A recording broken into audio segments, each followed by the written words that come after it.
Hello everyone, this is your educator and mentor Swati Chawla. और एक बार फिर से स्वागत है आपका अपने इस प्यारे से यूट्यूब चैनल पर।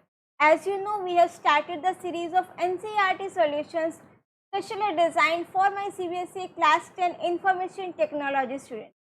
प्रीवियस वीडियो में हमने यूनिट 1 के चैप्टर 1 के क्वेश्चन आंसर्स को कवर किया था, and in this video we are going to discuss the NCERT solutions of unit 1, that is digital documentation, and chapter 2 that is working with images। तो बिना देरी के कर देते हैं वीडियो की स्टार्टिंग।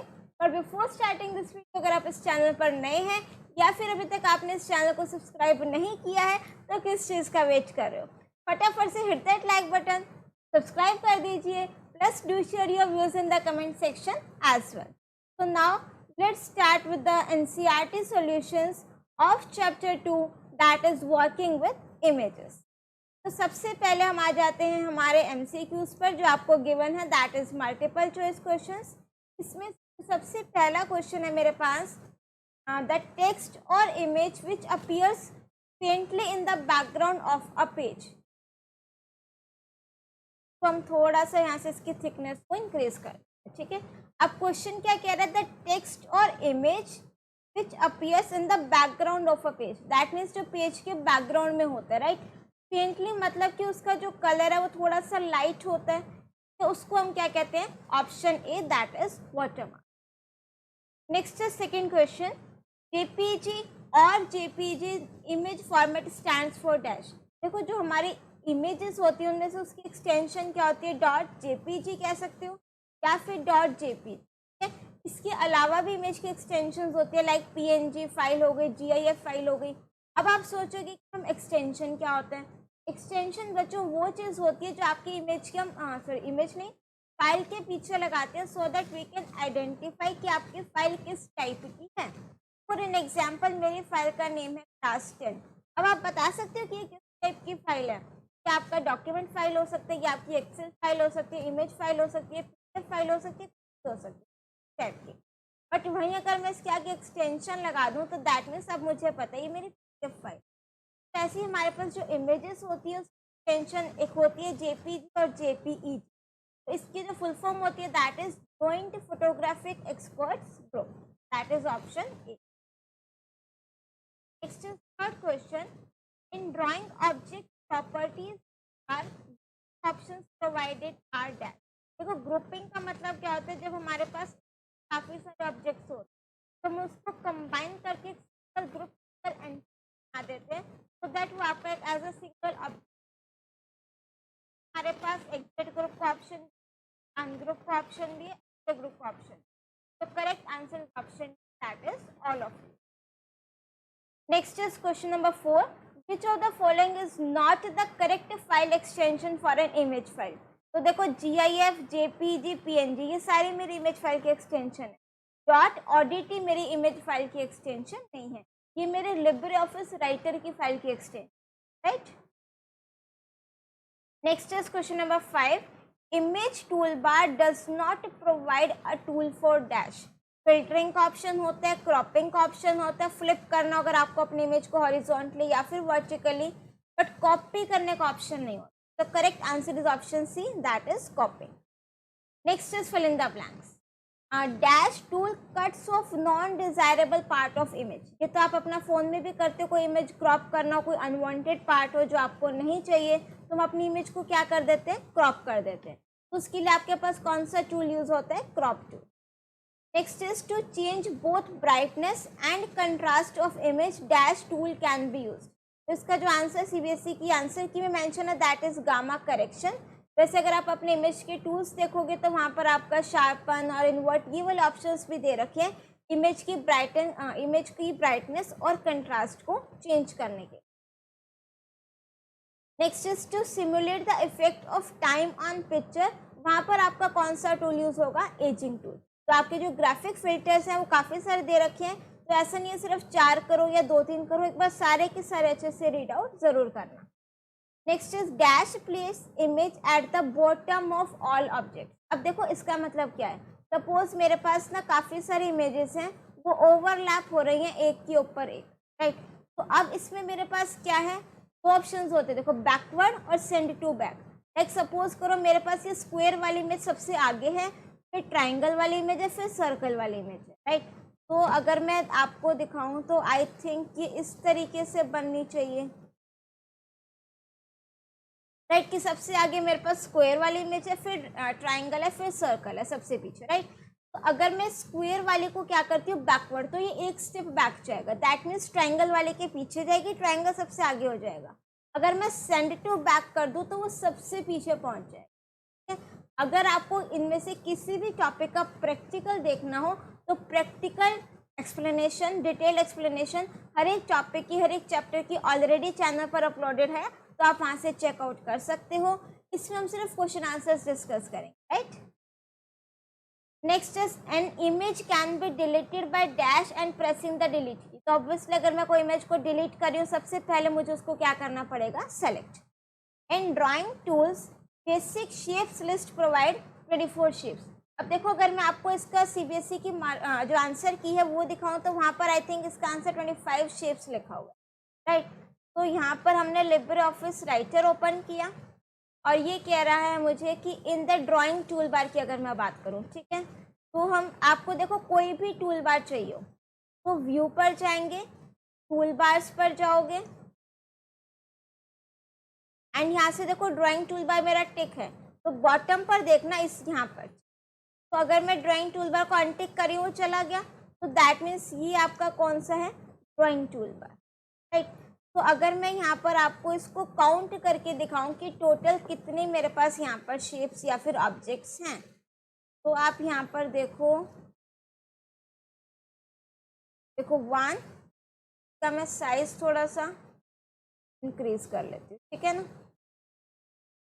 1 2 3 4 5 6 7 8 9 10 11 12 13 14 15 16 17 18 19 20 21 22 23 24। तो मुझे जो काउंट करने पर ड्राइंग टूल बार में जो टोटल शेप्स मिली हैं दैट इज 24, राइट। तो अकॉर्डिंग टू मी इसका आंसर 24 होना चाहिए, बट जो आप लोगों की सीबीएसई के आंसर किए उसमें 25 गिव, ठीक है। तो बट मेरे अकॉर्डिंग इज 24। मैंने आपको काउंट करके भी दिखाया, तो आई थिंक अब आपके अकॉर्डिंग भी 24 होना चाहिए। Next is anchor X as dash point for a drawing. तो आपका जो एंकर है वो आपका एक तरीके से रेफरेंस पॉइंट होता है आपकी इमेज का, यह इंपॉर्टेंट है। There are dash options for aligning an image horizontally. तो आपके पास 3 अलाइनमेंट ऑप्शंस रहते हैं, left right centre. The dash handle of image are use for rotating it. तो अगर मुझे इमेज को रोटेट करना है तो कौन सा हैंडल यूज होता है, corner handle. Changing properties of an object before its creation retain them throughout the session, right. उसको मुझे क्या करना पड़ता है, क्रिएशन से पहले। नेक्स्ट आ जाते हैं हम सी पार्ट पर, that is short answer type question. तो शॉर्ट आंसर टाइप क्वेश्चंस में मेरे पास जो सबसे पहला क्वेश्चन है that is what is a digital image, how can you create one. A picture is a digital image. Digital image क्या होता है कि जो भी आप लोग लाइक आप वेबकैम से क्लिक करते हो, फ़ोन से क्लिक करते हो, वो सारी आपकी डिजिटल इमेजेस होती हैं, ठीक है। कोई भी जो पिक्चर क्लिक करते हो उस वो आपके जब डिजिटल की बात हो रही है तो दैट मीन्स वो किसकी फॉर्म में, 0 और 1 की फॉर्म में। इसको हम क्या बोलते हैं, पिक्सेल्स। तो a picture is a digital image which is representation of image in digital values that is 0 और 1 and which is known as the pixel. तो ये जितनी भी आपकी जो इमेज डिजिटल इमेजेस होती हैं इनको जब हम सेव करते हैं तो इनकी एक्सटेंशन क्या होती है, GIF हो सकती है, JPG, BNG या फिर PNG या फिर BMP, राइट। अब आप नेक्स्ट पार्ट है how can you create one. तो अगर मुझे अपना डिजिटल इमेजेस को क्रिएट करना है तो आप क्रिएट इन द सेंस कि वो डिजिटल इमेज आपके पास किस तरीके से आएगी। तो या तो मैं अपना उसको इलेक्ट्रॉनिक कैमरे से क्लिक कर सकती हूँ, स्कैनर से आप कोई भी इमेज को स्कैन करो तो वो जो सिस्टम में आएगी वो भी आपकी डिजिटल इमेज है। कोई भी इमेजिंग डिवाइस से आप क्लिक करो, सारी की सारी वो आपकी क्या है, डिजिटल इमेजेस है। आप इसका आंसर यहाँ तक भी लिख सकते हो वैसे तो digital images created from a scanner में है ओरिजिनली अपीयर्ड मीन्स, या आप डिजिटल इमेज कहाँ पर इंसर्ट कर सकते हो, मैगजीन में, टेक्स्ट बुक में, पोर्टफोलियो में, इस तरीके से। Next is write the steps to insert an image from the gallery using drag and drop method. तो अगर आपको अपनी गैलरी से इमेज को इंसर्ट करना है using drag and drop method, simple है। सबसे पहले अपना डॉक्यूमेंट इंसर्ट करोगे जहाँ पर आपको इमेज को इंसर्ट करना है, फिर आप अपना ब्राउज़र विंडो ओपन करोगे, जोन सी इमेज इंसर्ट करनी है ना वो ओपन करोगे, तो उस इमेज को सिलेक्ट करके फिर ड्रैग करके ड्रॉप कर दोगे अपने डॉक्यूमेंट। ठीक है, अगर आपको किसी भी टॉपिक का बच्चों प्रैक्टिकल एक्सप्लेनेशन देखना है तो I am repeating it again कि इस वीडियो में हम प्रैक्टिकल एक्सप्लेनेशन नहीं कर रहे हैं, बिकॉज आई एम एज्यूमिंग कि आपने वो प्रैक्टिकल एक्सप्लेनेशन वाली सारी चैप्टर की वीडियोस कवर अप कर ली हैं। ठीक है, अगर नहीं करी हैं तो प्लीज़ आप पहले वो वाली वीडियोस चेक करो, आपको सारे कंसेप्ट समझ में आ जाएंगे, देन आपको जो क्वेश्चन आंसर हैं वो भी इजीली अच्छे से समझ में आ जाएंगे। Next is question number 3, how is resizing of image different from cropping it. देखो, एक होता है इमेज को रीसाइज करना, एक होता है उसको क्रॉप कर देना, तो दोनों में आपको क्या बताना है, डिफरेंस। फॉर एग्जाम्पल ये मेरे पास एक इमेज है, तो इसमें कुछ एक ड्राइंग बनी हुई है, ठीक है, तो इसको रीसाइज करने का मतलब क्या है कि मैं इसका साइज चेंज कर रही हूँ, या तो मैं इसका साइज बड़ा कर रही हूँ या फिर मैं इसका साइज स्मॉल, ठीक है, इमेज मेरी उतनी। फिर इस क्रॉपिंग का मतलब क्या है कि अगर आपके पास ये इमेज है, मुझे सिर्फ इतना पार्ट चाहिए, तो दैट मीन्स मैं इमेज को क्या कर रही हूँ, वहाँ पर क्रॉप कर रही हूँ। ये डिफरेंस है दोनों में। Resizing is the process of reducing और enlarging the size of image, कि आप अपनी इमेज का साइज कम भी कर सकते हो, बढ़ा भी सकते हो रीसाइज के केस। बट क्रॉपिंग का मतलब क्या है कि जो पार्ट आपको नहीं चाहिए, नॉन डिजायरेबल पार्ट है, अनवांटेड पार्ट है, उसको आप कट कर रहे हो, रिमूव कर रहे हो, this is known as the cropping. While resizing the image, उसका साइज चेंज हो रहा है, क्रॉपिंग के टाइम पे इमेज हम कट कर रहे हैं, राइट। तो अगर एग्जाम में डिफरेंस आता है टेबुलर फॉर्म में, तो आप इस तरीके से लिख सकते हैं। पहले तो मैंने डेफिनेशन लिखा, व्हाट डज इट डू, तो रीसाइज क्या करेगा, ओवरऑल डायमेंशन चेंज करेगा, उसकी हाइट और विड्थ चेंज करेगा। क्रॉपिंग क्या करेगा, अनवांटेड पार्ट को रिमूव करेगा। इम्पैक्ट ऑन एस्पेक्ट रेशियो, देखो जो आपका रीसाइजिंग है वो जनरली जो आपकी एस्पेक्ट रेशियो उसको मेंटेन करके रखता है, पर वेरे जब हम क्रॉप करते हैं तो उसकी जो एस्पेक्ट रेशियो है, हाइट और विड्थ है, वो चेंज हो जाती है। इम्पैक्ट ऑन इमेज क्वालिटी, अब अगर मैं अपनी इमेज को रीसाइज कर रही हूँ, उसका साइज कम कर रही हूँ, इंक्रीज कर रही हूँ, तो ऑब्वियसली वो उसकी क्वालिटी को भी इम्पेक्ट करेगा, या तो वो उसकी क्वालिटी डिग्रेड हो जाएगी या अपग्रेड हो जाएगी। तो मे डिक्रीज क्वालिटी व्हेन एनलार्जिंग, जब हम इमेज का साइज बड़ा कर रहे हैं तो उसकी क्वालिटी कम हो जाएगी, ठीक है। और मिनिमल इम्पैक्ट व्हेन श्रिंक, जब आप इमेज का साइज कम कर रहे हो तो उसकी क्वालिटी पर इतना इफेक्ट नहीं पड़ेगा। और maintains the quality of remaining size, same quality as that section in the original, उसकी क्वालिटी पर आपका इतना इफेक्ट नहीं पड़ेगा अगर आप इमेज को क्रॉप करें। इसमें जनरली रीसाइज का मतलब क्या है कि आप अपने इमेज को जूम इन कर रहे हो, जूम आउट कर रहे हो, जूम लेवल सेट कर रहे हो। और क्रॉपिंग का मतलब क्या है कि आप उसके कुछ अनवांटेड पार्ट को कट आउट कर।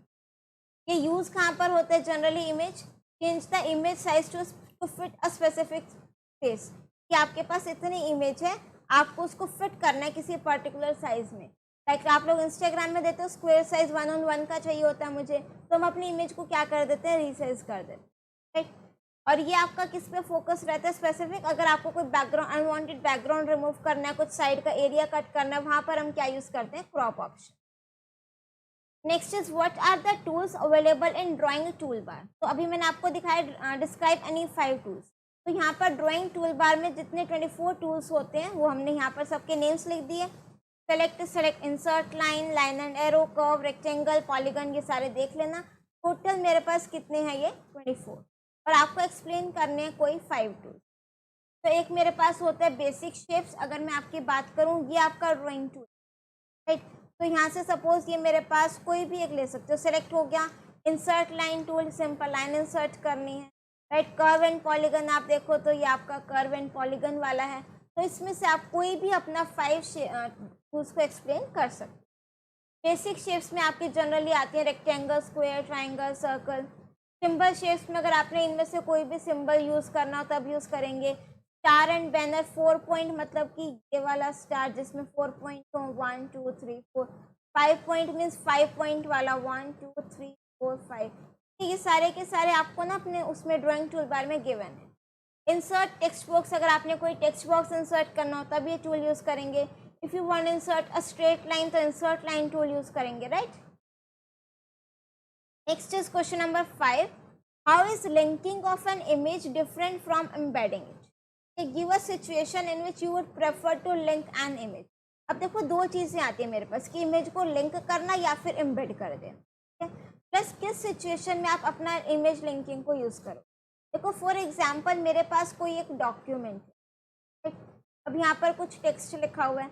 लिंकिंग एन इमेज का मतलब है कि मेरे को जो इमेज अपने डॉक्यूमेंट में इंसर्ट करनी है उसको डायरेक्टली मैं इमेज को इंसर्ट ना करके उस इमेज का पाथ या फिर लिंक यहाँ पर इंसर्ट. एम्बेडिंग एन इमेज का मतलब क्या है कि मैं एक्चुअल में इमेज ही इंसर्ट कर रही हूँ वहाँ.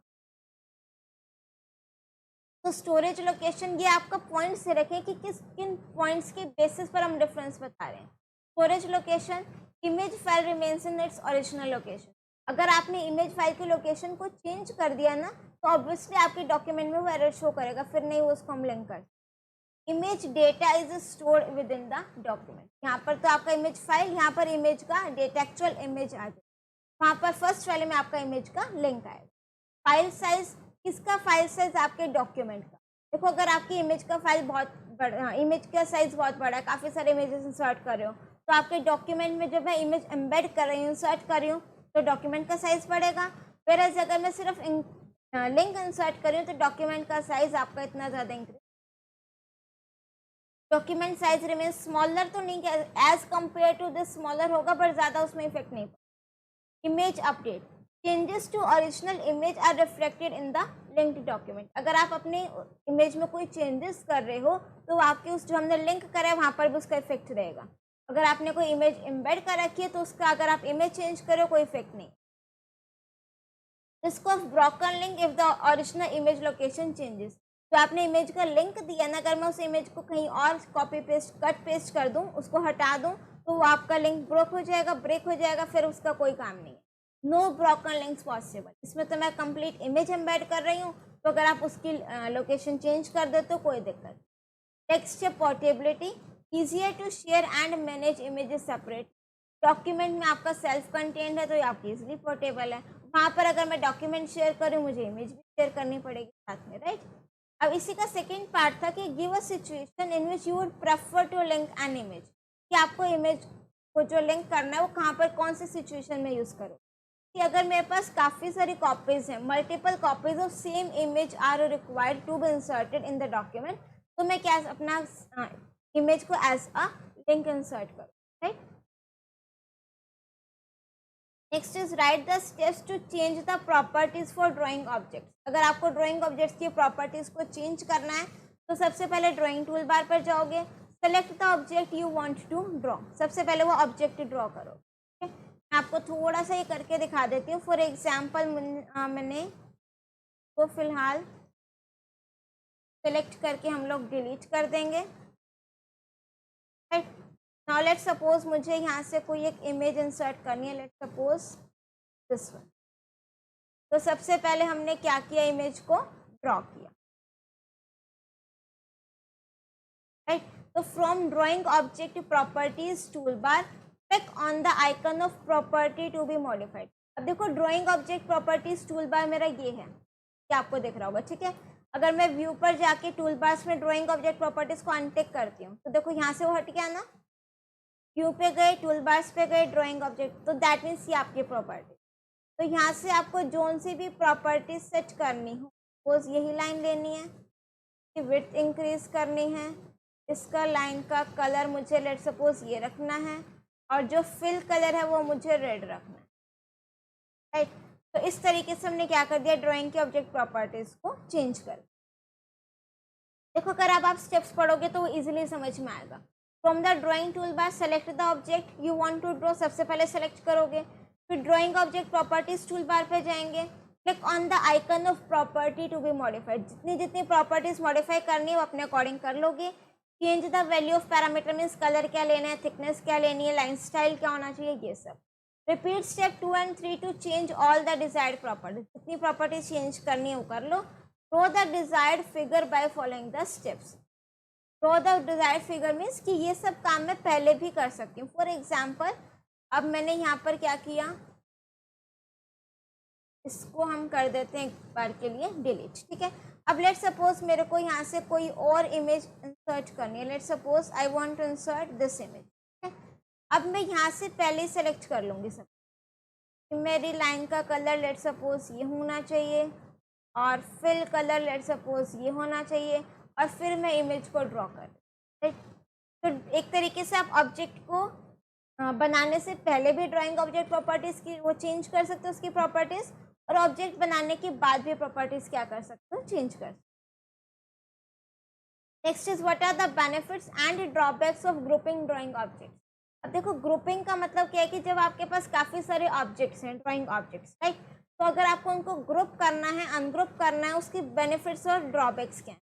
बेनिफिट क्या है कि अगर मेरे पास डिफरेंट ऑब्जेक्ट्स हैं, सपोज मैंने इमेज ड्रॉ करने एक सिंगल ह्यूमन बीइंग की, ठीक है, मैंने एक सिंपल सी ये चीज़ ली, ये 3 शेप्स मैंने ली, एक सर्कल है, ये स्क्वायर है, ये 2 रेक्टेंगल है, ठीक है। तो अगर आप इसको अब मूव करोगे, ये सेपरेट मूव होगा, राइट। फॉर एग्जांपल पहले आपका सर्कल, फिर स्क्वायर, फिर रेक्टेंगल। बट ग्रुपिंग क्या कहता है, इन सभी ऑब्जेक्ट्स को सिलेक्ट करके आप एक सिंगल ऑब्जेक्ट बना दो, तो हम क्या बोलते हैं, ग्रुपिंग। तो आपका एक ऑब्जेक्ट एक एंटिटी बन जाएगा, फिर जब आप इसको मूव करोगे एक सिंगल ऑब्जेक्ट की तरह मूव होगा। इसका एडवांटेज क्या है, after grouping it behaves as a single entity, मुझे अलग अलग ऑब्जेक्ट को मूव करने की requirement. Once grouped all shapes belonging to that group become its member, ये सारी शेप्स इसका क्या बन जाएगा, मेंबर बन जाएगा। And a change applied on one member works on all, means कि अगर आप कोई भी चेंज अप्लाई करते हो किसी एक शेप पर, वो आपका हर एक पर अप्लीकेबल होगा। ड्रॉबैक क्या कहता है, it becomes tedious if we want to make changes to a single part of grouped object, कि अगर मेरे को कोई सिंगल पार्ट पर करना है, सिर्फ इसका में कोई चेंज करना है, तो वो मेरे लिए डिफिकल्ट हो जाए। उसके लिए अगर करना हो तो पहले अनग्रुप करोगे, फिर चेंज करोगे, फिर रीग्रुपिंग करोगे, right. As it requires ungrouping, modified और फिर regrouping, hence it is a time consuming process. Next is question number 8, describe any 2 tools from the drawing object properties tool bar. तो drawing object properties tool bar आपका ये है, इसमें से आप कोई भी 2 टूल्स एक्सप्लेन कर सकते। तो यहाँ पर हमने लिखा है लाइन स्टाइल प्लस एरिया, इसको सिलेक्ट करेंगे।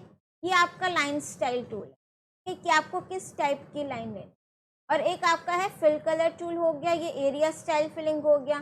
तो यहाँ से आपने किसको किस टाइप की फिलिंग कर, लाइन कलर हो गया कि आपके लाइन का कलर क्या होना चाहिए। इसमें से आप कोई भी 2 टूल्स अपने अकॉर्डिंग एक्सप्लेन कर सकते। Next is write the steps to insert an image in the basic drawing shape. तो इमेज इंसर्ट करने के लिए place the cursor in the drawing object, फिर डॉक्यूमेंट, फिर select the tool from the drawing tool bar, फिर आप अपना image को क्या कर लोगे, शेप को वहाँ पर ड्रॉ कर लो। Next is write factors controlling position of an image in a document. ये आपका बहुत बार एग्जाम में आ जाता है, दिस क्वेश्चन इज इम्पोर्टेंट। तो अगर आपके इमेज में, आपके डॉक्यूमेंट में इमेज भी है और टेक्स्ट भी है, उसको कंट्रोल करने के लिए मेरे पास 4 ऑप्शन, अरेंजमेंट, एंकरिंग, अलाइनमेंट और टेक्स्ट रैपिंग। ठीक है, ये क्वेश्चन तो बहुत अच्छे से, इसको बस अच्छे से कर लेना कि अगर एग्जाम में आए तो इसको ना छोड़ कर। ठीक है, अरेंजमेंट का मतलब क्या है कि अगर मेरे पास मेरे डॉक्यूमेंट में एक से ज़्यादा इमेजेस हैं, तो मैं उसको किस तरीके से अरेंज कर रही हूँ, मीन्स आगे पीछे लगा रही हूँ, कौन सी सबसे पहले होगी, फिर उसके पीछे होगी, कौन सी सबसे पीछे होगी, ये सारा मुझे कौन बताता है, arrangement. In overlapping objects, overlapping means के ऊपर है, arrangement determines the position of the current drawing with respect to other drawings और टेक्स्ट। ठीक है, position of current drawing means अगर आपका करंट ड्राइंग सर्कल है, उसकी पोजीशन क्या होगी, सर्कल के आगे या फिर सर्कल के पीछे। Right, these are the 6 tools in order of appearance. इसमें आपके कौन से, ब्रिंग टू फ्रंट सबसे पहले आगे आ जाएगी वो इमेज, फॉरवर्ड में एक स्टेप आगे आएगी, बैक 1 एक स्टेप पीछे जाएगी, सेंड टू बैक सबसे पीछे जाएगी, to foreground to background text के आगे पीछे। ठीक है, नेक्स्ट मेरे पास आता है anchoring. Anchoring means it acts as a reference point for image. ये लाइन तो बहुत अच्छे से, ये तो फिल इन द ब्लैंक्स में बहुत बार आ जाता है। It refers to as the dash refers to dash acts as a reference point for image anchoring.